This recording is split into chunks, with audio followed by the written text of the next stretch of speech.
उस दिन जब मेरी शादी हो रही थी तो पूरे घर में शहनाइयाँ बज रही थी। रिश्तेदार हंस रहे थे, माँ की आंखों में आंसू थे और पापा हर आने जाने वाले मेहमान का स्वागत कर रहे थे। लेकिन उस पूरे शोर में एक आवाज़ थी जो मेरे दिल में लगातार गूंज रही थी, नफ़रत की आवाज़। क्योंकि जिस आदमी के साथ मेरी शादी होने वाली थी, उससे मैं दुनिया में सबसे ज़्यादा नफ़रत करती थी। उसका नाम आरव था। लंबा कद, शांत चेहरा, गहरी आंखें। लेकिन मेरे लिए वह सिर्फ एक ऐसा इंसान था जिसने मेरी जिंदगी बर्बाद कर दी थी। 2 साल पहले कॉलेज में पहली बार जब वह मेरे सामने आया था, उसी दिन से हमारी दुश्मनी शुरू हो गई थी। मैं कॉलेज की सबसे तेज और आत्मविश्वासी लड़की मानी जाती थी और आरव शहर के सबसे बड़े बिजनेसमैन का बेटा था। वह हर बात में मुझे चुनौती देता था, मेरी हर सफलता पर मुस्कुरा देता था, जैसे उसे फर्क ही नहीं पड़ता। एक दिन कॉलेज के एक प्रोजेक्ट के दौरान हम दोनों में इतनी बहस हुई कि मैंने गुस्से में सबके सामने कह दिया था, अगर दुनिया में आखिरी आदमी भी तुम ही बचे हो ना, तो भी मैं तुमसे शादी नहीं करूंगी। उस दिन उसने बस हल्की सी मुस्कान दी थी और कहा था, जिंदगी लंबी है, फैसले बदल जाते हैं। मुझे उस समय उसकी बात पर और गुस्सा आया था, लेकिन मुझे क्या पता था कि 2 साल बाद वही आदमी मेरे सामने दूल्हे के रूप में बैठा होगा। यह शादी मेरी मर्जी से नहीं हो रही थी। पापा का बिजनेस अचानक घाटे में चला गया था और आरव के पिता ने मदद की पेशकश की थी, लेकिन एक शर्त पर, मेरी शादी आरव से होगी। जब पापा ने मुझसे यह बात कही तो उनकी आंखों में लाचारी थी। मैंने पहली बार अपने मजबूत पिता को इतना टूटा हुआ देखा था। उस रात मैंने बहुत रोया, बहुत सोचा, लेकिन आखिरी में हाँ कह दिया, क्योंकि मेरे लिए अपने पिता की इज्जत सबसे बड़ी थी। और आज वही दिन था। मंडप में बैठी मैं बार बार आरव की तरफ देख रही थी। वह बिल्कुल शांत था, जैसे यह उसके लिए सामान्य हो। मुझे उसकी यह शांति और चुभ रही थी। फेरे खत्म हुए, शादी हो गई और मैं उसकी पत्नी बन गई। सुहागरात की रात जब मैं कमरे में बैठी थी तो दिल में गुस्सा और डर दोनों थे। दरवाजा खुला और आरव अंदर आया। कुछ पल खामोशी रही, फिर उसने धीरे से कहा, डरो मत, मैं तुम्हें छूने नहीं वाला। उसकी यह बात सुनकर मैं चौंक गई।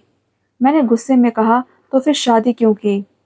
वह कुछ पल मुझे देखता रहा और फिर बोला, कभी कभी किसी को बचाने के लिए भी शादी करनी पड़ती है। मुझे उसकी बात समझ नहीं आई। मैंने सोचा वह फिर कोई खेल खेल रहा है। अगले कुछ दिन हमारे बीच बस औपचारिक बातें होती रही। वह घर में सबका ख्याल रखता था, माँ से आदर से बात करता था, पापा के बिजनेस की मदद करता था, लेकिन मेरे सामने हमेशा दूरी बनाए रखता था। उसकी यह दूरी मुझे परेशान करने लगी थी। मुझे लगता था कि वह मुझे अपमानित कर रहा है। एक रात मैंने गुस्से में उससे कहा, अगर तुम मुझसे नफरत करते हो तो साफ कह दो। वह बहुत देर चुप रहा, फिर बोला, नफरत? अगर नफरत होती तो मैं ये शादी कभी नहीं करता। उसकी आवाज में कुछ ऐसा था जिसने मुझे पहली बार सोचने पर मजबूर किया। धीरे धीरे मुझे पता चला कि 2 साल पहले कॉलेज में जो घटना हुई थी, जिसमें मुझे लगा था कि आरव ने मुझे जानबूझकर अपमानित किया, वह सच्चाई नहीं थी। असल में उस दिन कॉलेज के कुछ लड़के मेरे बारे में गलत अफवाहें फैला रहे थे और आरव ने उन्हें रोका था। लेकिन जब उसने मुझे समझाने की कोशिश की तो मैंने गुस्से में उसकी बात सुने बिना ही उसे दोषी ठहरा दिया था। फिर भी उसने कभी सफाई देने की कोशिश नहीं की। यह सच जानकर मेरे अंदर कुछ टूट गया। जिस आदमी को मैं 2 साल से अपना दुश्मन समझ रही थी, वह चुपचाप मेरी इज्जत बचाता रहा था। उस रात मैं बहुत देर तक सो नहीं पाई। पहली बार मैंने आरव को एक अलग नजर से देखा। वह सच में बुरा इंसान नहीं था, शायद बहुत अच्छा था। लेकिन कहानी यहीं खत्म नहीं हुई।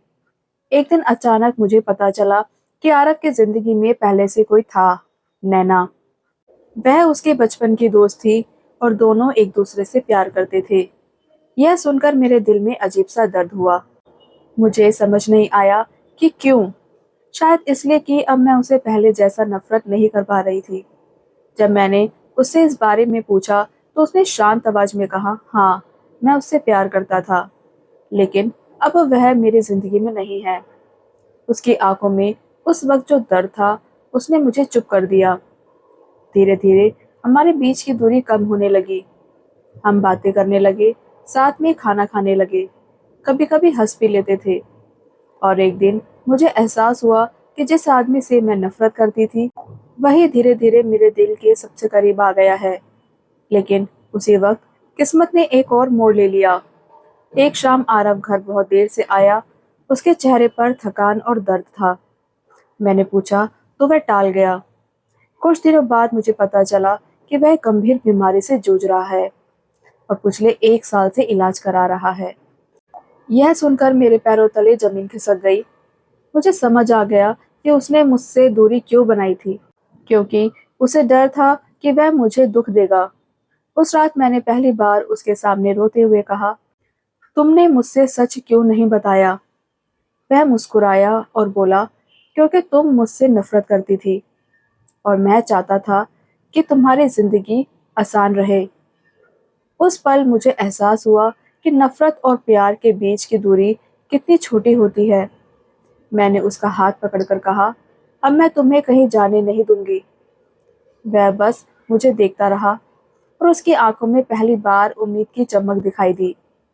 उस दिन से हमारी कहानी सच में शुरू हुई।